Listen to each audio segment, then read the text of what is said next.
জি দর্শক, নদীবেষ্টিত দ্বীপ উপজেলা মেহেন্দিগঞ্জ বরিশাল জেলার একটি অবহেলিত দ্বীপ উপজেলা।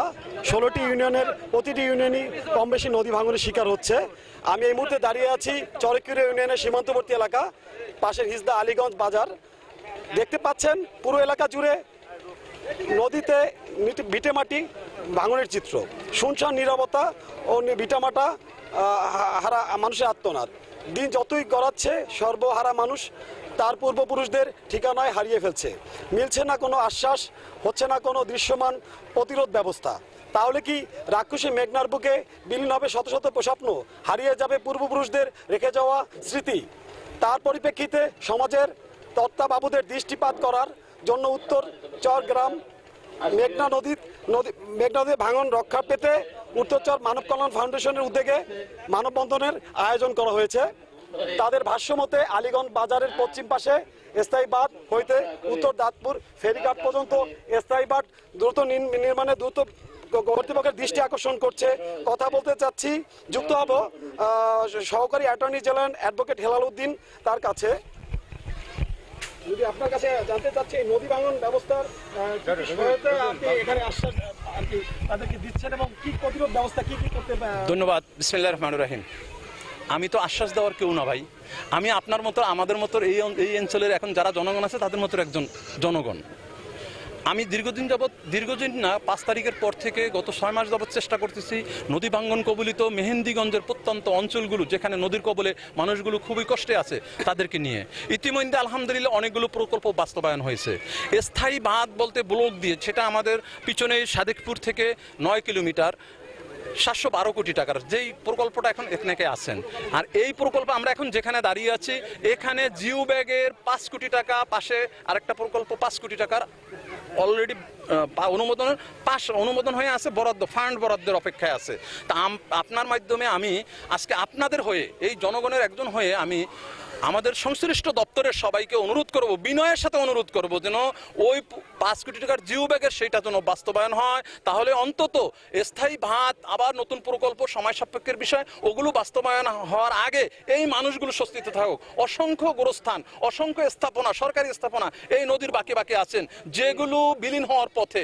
আমি আশা করব যদি আমাদের যেটা এখন ফান্ডের অপেক্ষায় আছে, এই ফান্ডটা যদি দেয়, বরাদ্দটা দেয়, আগামী মৌসুমে এখানে কাজ ধরলে অন্তত অপূরণীয় ক্ষতি হবে না, রক্ষা করবে আল্লাহ। আমরা মানব সমাজ হিসেবে সংশ্লিষ্ট দপ্তরের কাছে অনুরোধ করব, আমরা আল্লাহর রহমত কামনা করতেছি যেন এই বরাদ্দটা দিয়ে দেয়, এটুকুই। আর আপনাদেরকেও বলবো একটু সময় লাগবে, যেহেতু এখন ফান্ড বরাদ্দের প্রক্রিয়া চলতেছে, ফান্ডের খুবই স্বল্পতা আছে।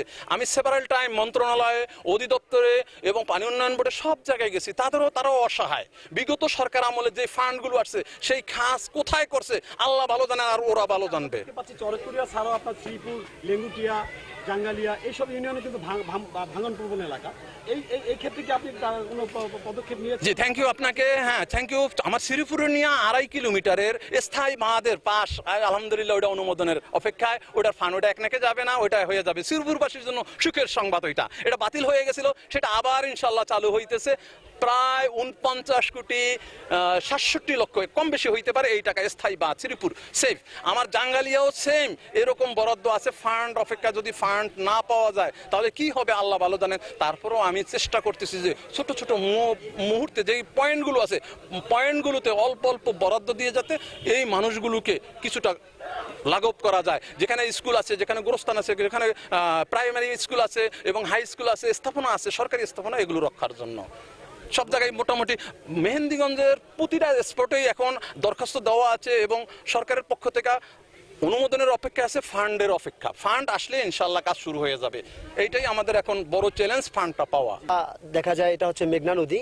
আমরা বিগত কয়েক বছর যাবত এই মেঘনার একটা কবল থেকে রক্ষা পাওয়ার জন্য আমরা বেশ কয়েকবারই আমরা সরকারের কাছে আবেদন করেছি, বাট আমরা ফলপ্রসূ রেজাল্ট আমরা পাই নাই। কাজেই আমরা আমাদের যেই কিছুক্ষণ আগে আমাদের যেই সম্মানিত অতিথি আসছিল স্যার অ্যাডভোকেট হেলাল উদ্দিন, তো ওনার মাধ্যমে আমরা চেয়েছি যে এই নদীটাকে স্থায়ী একটা বাদ দিয়ে আমরা আমাদের এই মেঘনার কবল থেকে আমরা রক্ষা পাওয়ার জন্য মূলত আজকের মানব কল্যাণ ফাউন্ডেশন। আমাদের এই ফাউন্ডেশনের উদ্দেশ্য এবং লক্ষ্য হচ্ছে সমাজের প্রতিটি স্তরের মানুষের জীবনযাত্রার মানকে সমৃদ্ধশালী করে তোলা।